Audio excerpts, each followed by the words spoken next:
the nuclear stuff that was sent to Japan, Nagasaki, Hiroshima. Yeah. Do you know that when they bought all of that, the chemicals, they got it from Congo, didn't they? Via Belgium, so that they can throw the bombs towards Japan. It's like, why? Yeah, everything. Do you see what I'm saying? It's just like from there. This is a scenario that we're being given at the moment, and what are we doing about it? There's nothing we can do about it because life has gone on. Yeah. Do you know what I mean? Yeah. As we go at it, and that's the reason. Well, now this is to cut things a little bit in the slide. Yeah, the Kenyan president at the moment, his name is William Samoei Ruto, right? The individual, he's the president of the country, right? He's the president of the country. Now, as a president of the country, you're not gonna be based on religion. You're not gonna be based on the tribes of the country, are you? But this individual, he's staying in the state house, which was built for the English when the English were busy colonizing the country, right? But then it's been taken over now by the Kenyans to start making it a place for them to value it. However, where that state house is, you can't even see it unless you're actually accepted in to see what the place looks like, or you're on TV, you can see it. But where it is, it's so much fenced up, you can't see nothing. But this individual decided to say that, yeah, I'm going to build a church in the state house. What the hell are you going to build a church for? Okay, so you're a Christian. That's your business. But put a prayer room in there and do your thing. Yeah, because there's also Muslims in the area. Yeah, if you're like high up in politics, and you're siding with a particular religion. Yeah, exactly. What happens to Muslims? Yeah, you're kind of gonna be one-sided. It's like so you're not because you're not care about your you're only caring about your religion, but there's Muslims in the country. You're governing a country that also has Muslims. Religions. Yeah, exactly. So what the hell are you doing by building a church in there? It doesn't make any sense. No. And furthermore, the money that you're using to build that, even if it's your own money, you can put it towards, because I'll tell you the truth here, that country has some serious levels of poverty. And there's a disability, people with disabilities are always going to be struggling. I remember when I was last there, I had to help out this guy. He was on the road and he only had a crutch on him. He had no leg. And I was like, bro. And he said to me, yeah, one guy just drove in and knocked out his leg, and that was it. That's how he ended up losing his leg. Oh, wow. And I was like, oh my God, but there's no disability allowance. So he's ended up being a beggar on the road. Yeah. Somebody who was having jobs and stuff. Now, tomorrow is the 7th of July, right? Yeah. I know this might interrupt our whole session, but there is... The 7th is called Saba Saba. Saba means 7, and 7 basically. And the interesting thing about this Saba Saba thing is, it's the 7th.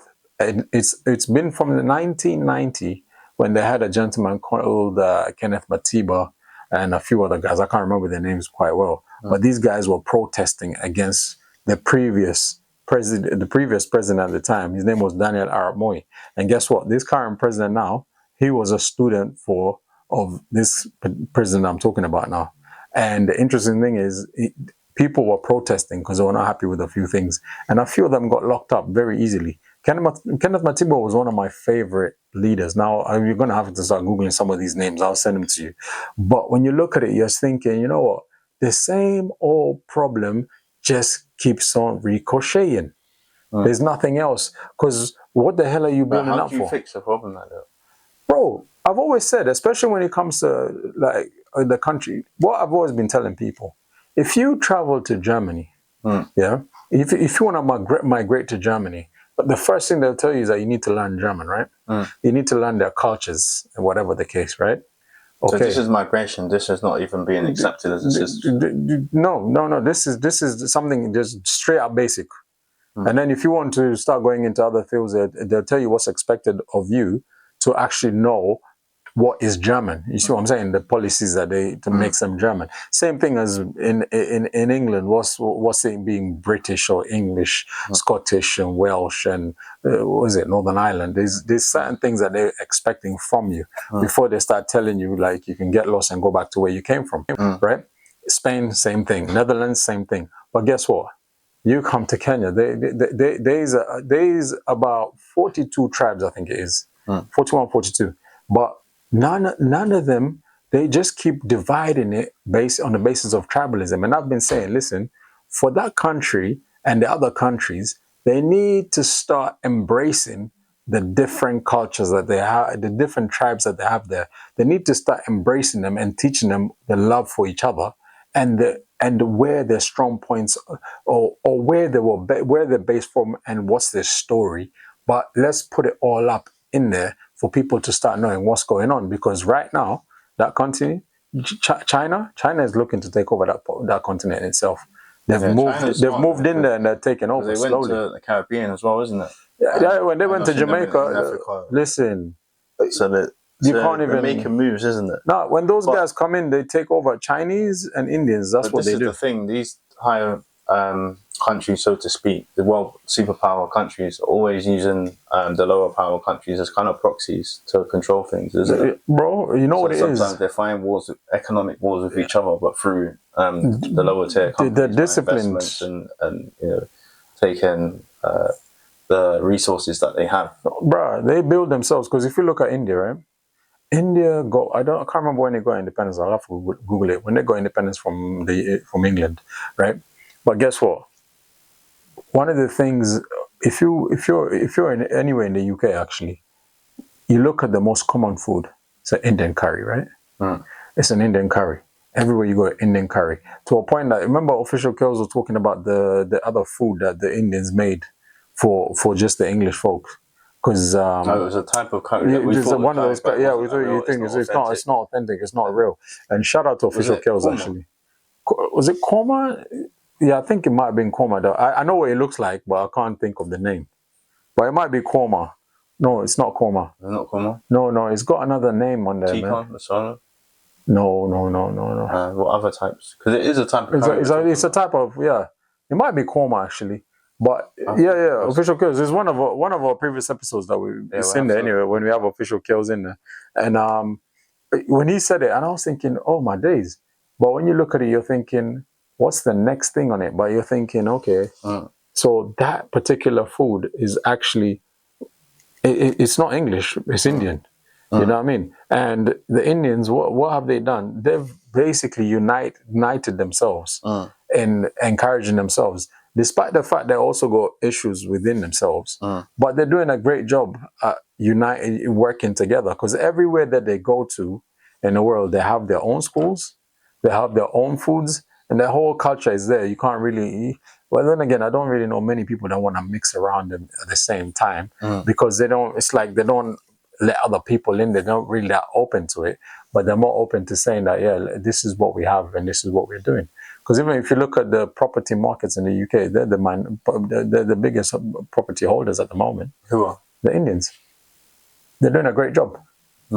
Yeah, and you can't go left, you can't go right. Those guys are doing they're very, very well united. It's to be admired, and it's for other people to see how they can also how to work together, because that's the best thing. Discipline and unity amongst the people.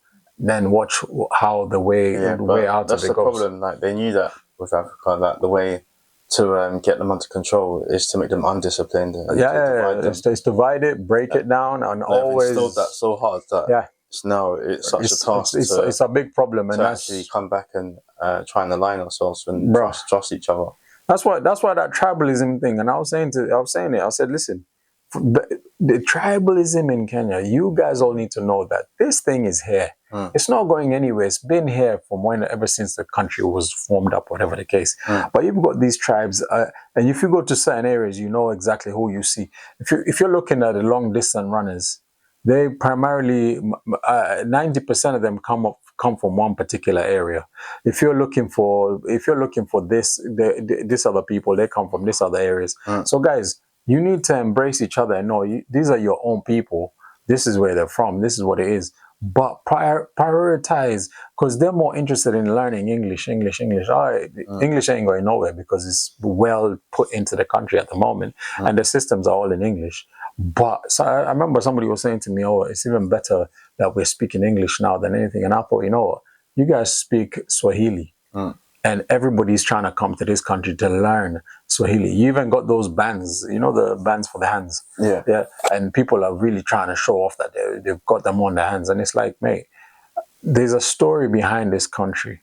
Let's actually embrace it as people of the country. You know what I'm saying? And you got to remember, the country name was never Kenya initially. It was called Kenya because they couldn't pronounce Kirinyaga.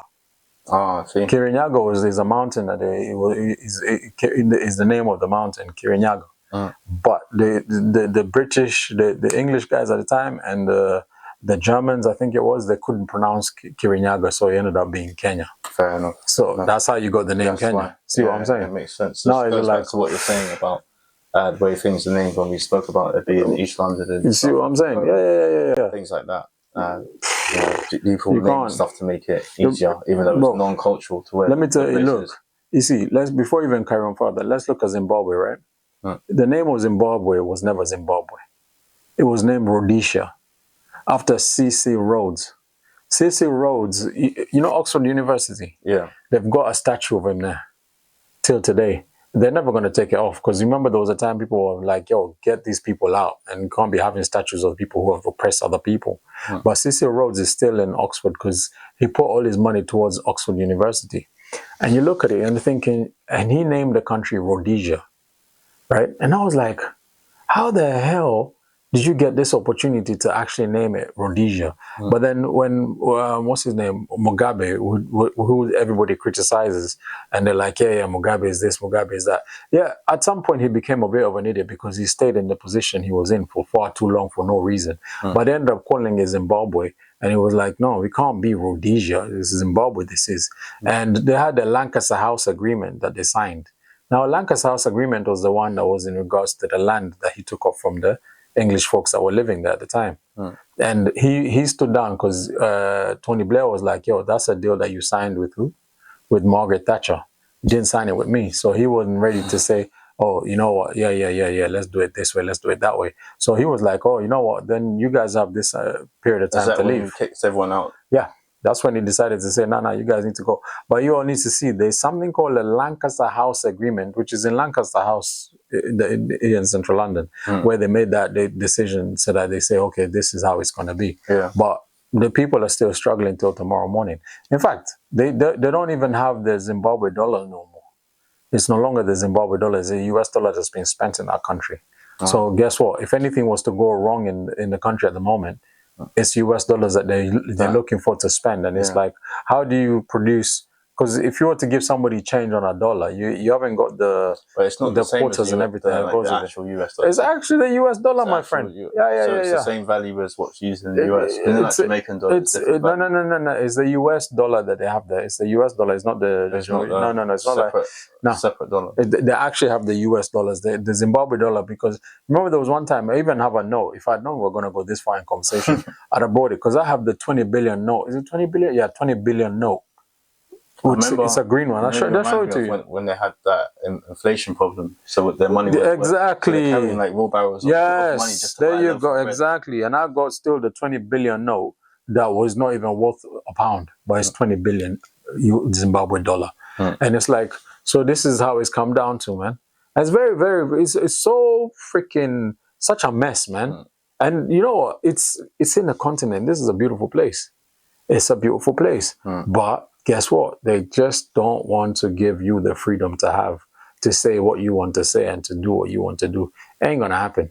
And they will never let it happen, man. But it's a story for tomorrow morning and tomorrow night, because you know what? This is history, I guess.